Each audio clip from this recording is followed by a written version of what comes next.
देखेंगे jujutsu Kaisen season 2 के episode number 18 को। अगर आपने पिछले एपिसोड्स के वीडियोस अब तक नहीं देखे हैं तो उनकी लिंक आपको डिस्क्रिप्शन में मिल जाएगी। तो चलिए जानते हैं आगे की कहानी को बिना किसी देरी के। अब तक हमने देखा कि यूजी का अपने शरीर पर वापस कंट्रोल आ जाता है, लेकिन सुकुना ने अब तक सैकड़ों लोगों को मार दिया था, जो जानकर यूजी को बहुत बुरा लगता है। वो स्टेशन के अंदर जाने लगता है और सारी पुरानी बातें उसे याद आती हैं कि कैसे अगर वो शुरू में ही मर गया होता तो ये सब ना होता और कितने लोगों ने उस पर भरोसा किया था, पर फिर भी लोग मारे गए और यूजी कुछ भी न कर सका। वहीं स्टेशन के अंदर हम नानामी को देखते हैं, जिसका आधा शरीर जल गया था, लेकिन वो अब तक जिंदा है। नानामी खुद को समुद्र के किनारे इमेजिन करता है, जहाँ चारों तरफ सुकून था। इधर नानामी एक टेलीफोन बूथ के पास से गुजरता है, जिसमें माहितो बैठा हुआ था। नानामी जब आंखें खोलकर हकीकत को देखता है तो उसके सामने ढेर सारे ट्रांसफिगर्ड ह्यूमंस खड़े थे। अब नानामी सोचने लगता है कि मलेशिया अच्छी जगह रहेगी। वो वहाँ किसी बीच पर एक घर बनाएगा और उन सब किताबों को आराम से पढ़ेगा, जिन्हें उसने खरीदी तो थी, लेकिन कभी उन्हें पढ़ने का टाइम उसे नहीं मिला। पर अभी तो उसे मेगुमी को बचाना है और माकी और नाओबितो के बारे में भी उसे कुछ नहीं पता। पर नानामी अब बहुत ज्यादा थक गया था, वो पहले ही बहुत कर चुका है। इसके बाद नानामी उन सभी ट्रांसफिगर्ड ह्यूमंस को काटने लगता है। उनसे लड़ना भी नानामी के लिए बहुत मुश्किल हो रहा था, लेकिन किसी तरह वो उन सभी को मार गिराता है और पूरे टाइम वो यही इमेजिन करता है जैसे वो किसी बीच पर हो। लेकिन आखिर में माहितो नानामी की पीठ पर हाथ लगाता है और तभी यूजी भी यहाँ पहुँच गया था। माहितो नानामी से उसके आखिरी शब्द पूछता है, पर नानामी हाइबारा का नाम लेके कहता है कि पता नहीं वो वापस इस काम में क्यों आ गया। तभी नानामी को अपने सामने हाइबारा दिखाई देने लगता है। दोस्तों, हाइबारा नानामी का साथी था जो कि मारा गया था। खैर, नानामी खुद से कहता है कि वो ऐसा नहीं कर सकता, वो यूजी से ये सब नहीं कह सकता। इसके बाद हाइबारा पीछे की तरफ इशारा करता है और नानामी पीछे मुड़कर यूजी को देखता है और मुस्कुराते हुए कहता है कि आगे तुम सब संभाल लेना।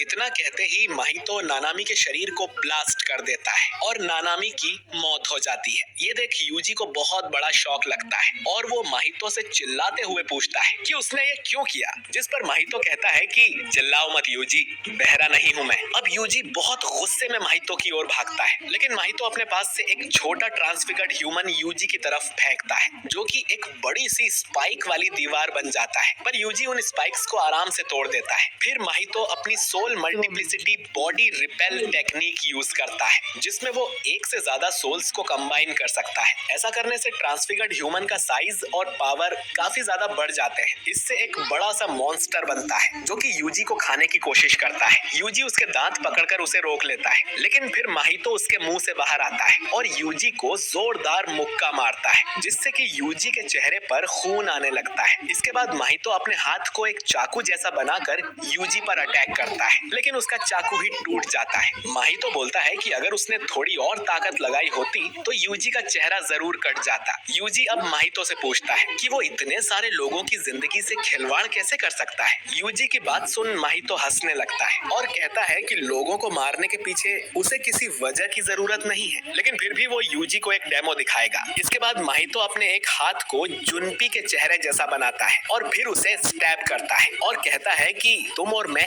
एक जैसे हैं। जब तक तुम इस बात को स्वीकार नहीं करोगे तुम मुझसे कभी नहीं जीत सकते। यूजी अब माहितो से कहता है कि वो उसे खत्म कर देगा। फिर उसे नानामी की कही बात भी याद आती है और वो ठंडे दिमाग से काम लेने का सोचता है, ताकि वो साबित कर सके कि वो एक जुजुत्सु सॉर्सरर है। माहितो भी अब यूजी को देखकर अपने हाथों से कर्स एनर्जी निकालने लगता है। उस मॉन्स्टर का साइज बढ़ने से दोनों एक दीवार की तरफ कुचले जाने लगते हैं। माहितो अपनी टेक्निक से यूजी को नहीं मार सकता, इसीलिए उसे यूजी के हार्ट को स्टैब करना होगा। लेकिन जैसे ही माहितो पंच करता है, यूजी उसके सामने से गायब हो जाता है और माहितो के मुंह पर भी कस के लात मारता है, जिससे माहितो को चोट लगती है। वो उस मॉन्स्टर से यूजी को कुचलने और काटने की कोशिश भी करता है, लेकिन यूजी उसे फाड़ कर वहां से बाहर निकल आता है। जो देख माहितो बोलता है कि अब राउंड 2 शुरू करते हैं। इसके बाद माहितो अपने हाथ को शॉटगन की तरह यूज करता है और अपने हाथ पैरों को बड़ा करके भी यूजी पर अटैक करता है, लेकिन यूजी सारे अटैक्स से बच जाता है। फिर लिफ्ट के अंदर भी इनमें काफी देर तक लड़ाई होती है और यूजी उससे बाहर आ जाता है। माहितो फिर एक बड़े से हाथ से यूजी को कुचलने लगता है, लेकिन यूजी मुक्का मार के उसे ही तोड़ देता है। माहितो तुरंत ही यूजी से दूर हो जाता है और सोचने लगता है कि अगर उससे थोड़ी भी चूक हुई तो यूजी के हाथों वो मारा जाएगा। इसीलिए वो ज्यादातर अटैक ट्रांसफिगर्ड ह्यूमन से ही करवा रहा था और अपने शरीर को ज्यादा खतरे में नहीं डाल रहा था। यूजी भी समझ गया था कि माहितो के पास अब पहले से भी ज्यादा तरकीबें हैं। माहितो अब यहाँ से भाग जाता है और जब यूजी उसका पीछा करता है तो उसे सामने दो लड़के दिखाई देते हैं जो कि यूजी से कहते हैं कि यहाँ से भाग जाओ, यहाँ पर खतरनाक मॉन्स्टर्स हैं। यूजी को लगता है कि माहितो भाग गया और वो इन दोनों को भी कहीं छुपने को बोलता है, लेकिन अचानक एक लड़के के मुंह से माहितो का हाथ बाहर निकलता है और वो यूजी को जोरदार मुक्का मारता है। माहितो फिर इस लड़के के अंदर से निकलता है और दूसरे लड़के के शरीर को वो एक तलवार बना लेता है। माहितो चाहता था कि यूजी अंदर से पूरी तरह से टूट जाए और इसके लिए माहितो के पास एक हुक्म का इक्का और पड़ा है। अब कहानी 2 घंटे पहले जाती है जब ये सभी कर्स यूजी को ढूंढने के लिए भागे थे। रास्ते में डैगन ढेर सारे इंसानों को भी निगल जाता है। जोगो अब भी नहीं चाहता था कि माहितो यूजी को मार दे, तो माहितो खुद के शरीर को 2 हिस्सों में बांट देता है ताकि वो अलग अलग जाकर जल्दी से यूजी को ढूंढ सके और जोगो को वो वहीं पर अटका देता है, जिससे जोगो को बहुत गुस्सा आता है। अब प्रेजेंट में माहितो का एक हिस्सा तो यूजी से लड़ रहा था, वहीं दूसरा हिस्सा ऊपर शिबुया में है और उसका सामना नोबारा से होता है। नोबारा माहितो को देख पहचान जाती है कि ये वही कर्स है जिससे यूजी की लड़ाई हुई थी। ये सुन माहितो खुश होता है कि वो काफी फेमस है, पर नोबारा कहती है कि वो एक डरपोक की तरह भाग जाने के लिए फेमस है। अब ये सुन माहितो नोबारा को मारने का डिसाइड कर लेता है। नोबारा भी उससे लड़ने को तैयार हो जाती है क्योंकि उसने अभी तक यहाँ कुछ खास नहीं किया था। वो जानती है कि उसे माहितो के हाथों से दूर रहना है। अब नोबारा माहितो के ऊपर वाले बोर्ड पर कुछ पिंस मारती है। माहितो को लगता है कि नोबारा का निशाना बेकार है, लेकिन फिर नोबारा उस बोर्ड को नीचे गिरा लेती है और 2 पिंस को सीधा माहितो के चेहरे में घुसा देती है। माहितो बोलता है कि अच्छी टेक्निक थी, लेकिन इसका मुझ पर कोई असर नहीं होगा।